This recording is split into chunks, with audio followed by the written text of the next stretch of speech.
get something else. All right, everybody. Welcome to the January 21st, 2026 meeting of the Deerfield Ad Hoc Senior Housing Committee. I would like to call the meeting to order. And in doing that, the time is now 5:01. I would like to share with you all that certain meetings normally held in municipal office are being held remotely with adequate alternative means of public access and where required public participation provided in accordance with House Bill number 62 of the 194th General Court, which extended the governor's March 12, 2020 order suspending certain provisions of the Open Meeting Law, Mass General Laws, Chapter 30A, Section 20, until June 30th, 2027. Our meetings are recorded and then broadcast on maybe FCAT, but definitely on the Deerfield YouTube channel, Town of Deerfield. Okie doke. So we're called to order at 5:01. Members present. Kathy Sylvester. Yes, present. Carolyn Ness. Yes, here. Pam Predmore. Present. Okay, and guests, we have Jason. If you're not Jason, if you're really Melody, could you put Melody in the chat, please? Clark. And then Holly Lenkowski is also joining us tonight. Blake is not here. All right. So, unfortunately, it turns out that our meeting was not posted last week. And since the only thing we did last week was approve the minutes from the week before, I'm going to ask us to go back and talk about the minutes from January 7th. I would entertain any motions regarding them. I will make that motion, Carolyn, Which motion would that be? to approve the minutes again. Okay. I'll second it, Kathy. All those in favor. Kathy. Yes. Pam. Yes. Carolyn. Yes. Lily. Yes. All right. Any amendments or additions or comments about the minutes from last week, the 14th? No? All right. I would entertain motions around that. I will make that motion, Carolyn, to approve the minutes of January 14th. Second. Okay. All those in favor, let's change it up a little bit. Pam? Yes. Carolyn? Yes. Kathy? Yes. And we have another guest joining us, Charlene, who is probably Charlene Galinsky, but can you please let us know that for sure, Charlene? If you could put it in the chat, that would be great. Okie doke. So I will also share with everybody that the CCI meeting got Zoom bombed last week. And so, as you know, this is a public meeting, so we have to let people in. So if we get Zoom bombed, everybody go away, okay? But come back to the same link because I will bring it back up. And then I edit the videos to remove that part from the posted video. But I've also I emailed Greg and I asked him if we can require people to log in to Zoom before they join the meeting, because you can get a free, I mean, that doesn't cost money to have a Zoom account. It's a free account. But also the alternative can be that anybody who comes, you have to go into a waiting room, and I can message them in the waiting room and ask people to give their first and last name, and sort of hopefully weed out the perverts that way. So I haven't heard back from Greg about what's the best way to handle it. But also, just want to always say, if we get Zoom bombed, go away and come back, okay? I think you have to, I was at the CCI meeting and those names look legitimate. I mean, sometimes they don't, Right. although no one recognized them, but Right. I think you do, I mean, it is a public meeting, so you have to do, I was hoping Greg would ask the lawyers at MMA over this coming weekend. Maybe. What is how you can do it so that you're not jeopardizing the legality of your meetings, the open meeting law. So Exactly. hopefully That's we'll have an answer in the next week or two. Yep. So, yeah, the challenge with CCI is I'm taking minutes and I'm also admitting people. So if I have to be going into the waiting room and saying, please tell me your address in Deerfield, or give me your name and address, or something like that, I can't be taking minutes at the same time. So it's kind of a challenge. Anyway, we shall see what we shall see. Okay, updates. RFP status. We have heard nothing from Christine Medor since early last week, where she has asked Alex for a redlined copy of the RFP, and I will email her like next Tuesday if we haven't heard anything. I imagine with Governor Healy's housing push and re-election push and MMA coming up, they're probably rather busy, but I think Tuesday will be reasonable to ask for some sort of a response. For any questions about Christine Medor or the state response to the RFP? No? Okay. FERCOG status. Nothing.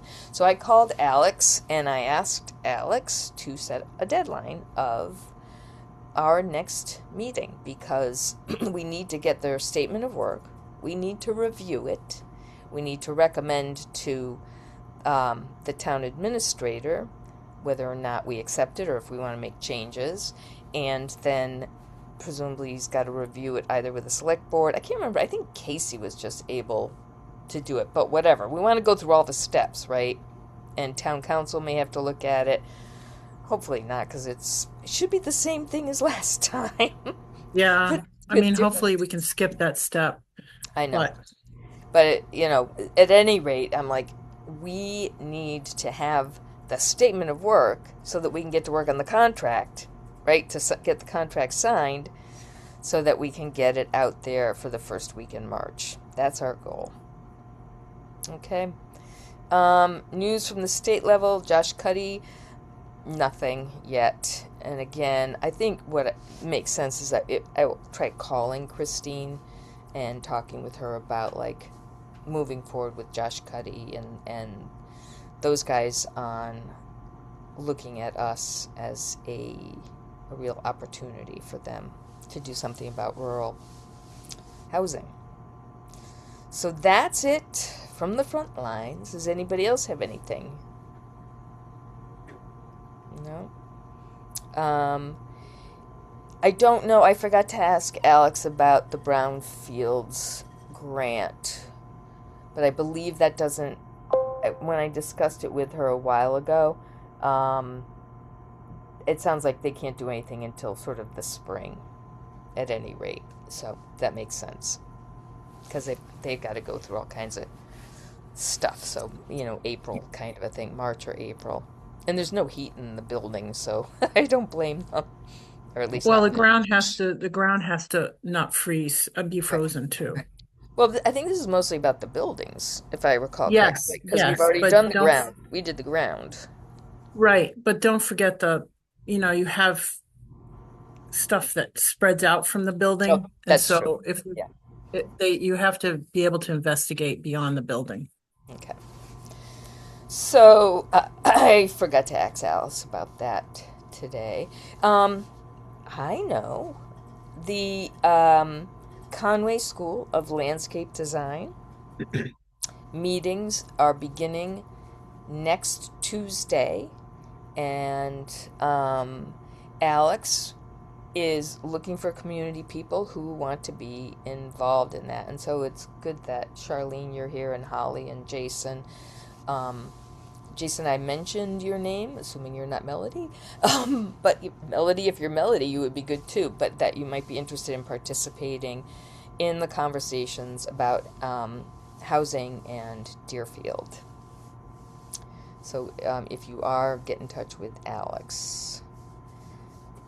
and the first meeting is hybrid, so it's in person in town hall or on Zoom next Tuesday at 5 o'clock. 5 o'clock. If I recall correctly. Okay. All right. Does anybody else have any other business not anticipated 48 hours ahead? Carolyn, if you're Are talking, you sure it's 5 o'clock? Because we have an MVP meeting at 4:30. I'm pretty sure. Hang on. No, That 5 is o'clock. already, It is 5 o'clock, according to uh, us. well, Where do right. you meet MVP? In Town Hall Center or in a Yeah, in the town conference room? hall, in the main municipal building. In the main body, huh? Yeah. Well, I don't know what to tell you. All right. I'll call Alex tomorrow. That's a good It can't be at 5 o'clock. I mean, we've got to change it, unfortunately. Well, Ugh. I teach at I have to leave the house at like 10 of 6, so on Tuesday night, so Okay. All or right. maybe she's planning on using the conference room. Yeah, she could be because it's just the initial meeting. Right. And she's she's looking for townspeople to invite. Like I know she went to the ZBA and stuff like that. And remember she came to our committee and stuff. But also she wants people. She wants residents. Well, she's supposed to be at the MVP meeting. Oh, Oh, really? well. That makes Yeah. sense. Yep. All right. Yeah. Call her tomorrow. We'll get an Yep. update. Every Okay. week at 5 on Tuesday is the plan. Yeah. So, I know. This has been posted for a long time though. This is the final report. Oh, that's So, important. Yeah. yeah. I And mean, we this have, is this related to the 566 and stuff like that? yes, it's field Yeah. geology and GZA are doing the final, analysis of how much flooding is going to be eventual and stuff like that. Wow. So, Well, maybe the Conway school people should hear that. yeah, they should. They should probably. Yeah. So you might mention that in your conversation with her. Yeah. Well, maybe they could just come and attend. Yeah. Because it certainly would make sense to have them know where how much flooding we're anticipating. Yeah. Absolutely. Okay. Yeah. That's actually a good idea, Lily. I have them from time to time. All right. Any other business not anticipated 48 hours ahead? No. Okay. Any public comment? Public. Hearing none. I would, we will be meeting next week at 5 o'clock, same bat time, same bat channel. I would entertain motions to adjourn. I'll make that motion, Carolyn. Second. Okay, all those in favor, Kathy Sylvester, yes. Carolyn Ness, Yes. Pam Predmore, Yes. Lily Dwight. Yes, we are adjourned at 5:14 p.m. Excellent. Thank you all, and I will see you next week at 5 Thank o'clock. you, Lily. Yeah, my pleasure. Goodbye, everybody. Bye. Stop the Bye. recording. There we go.